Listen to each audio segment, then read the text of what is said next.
salamlayıram. Bu günlərin bizi Ramana məntəqəmizin açılışıdır. Çox xeyirli olsun, uğurlu olsun, gün olsun bu məntəqədə çoxlu sayda liderlər yetiştirir, rektorlar yetiştirir inşallah. Herkese uğurlar arzulayıram. Ümid edirəm hər şey gözəl olacaq. Çünki birliklə hər şey gözəldir.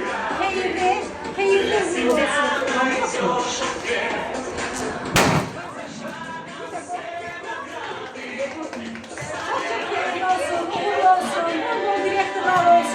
Maşallah çok güzel menteqədir. Her şey güzeldir. Çünkü fabrikler her şey güzeldir. Zehra, bu günler senin için güzel. Çok hayırlı olsun. Şükürler.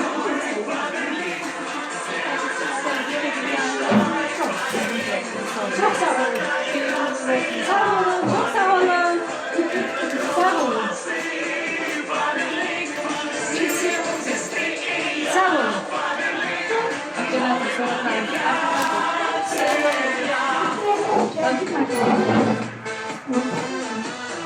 Her şey fabrikten güzeldir. Bakın bir hanımların sevgisini kazanmak. Sizler de hemen hanımlardan olabilirsiniz. Gelin fabrikten buyurup ehliyattan geçin. Sizler de uğurlu hanımlardan olun. Her birinizi gözleyin. Bizim Ramana məntəqəmizdə. Uğurlar herkese.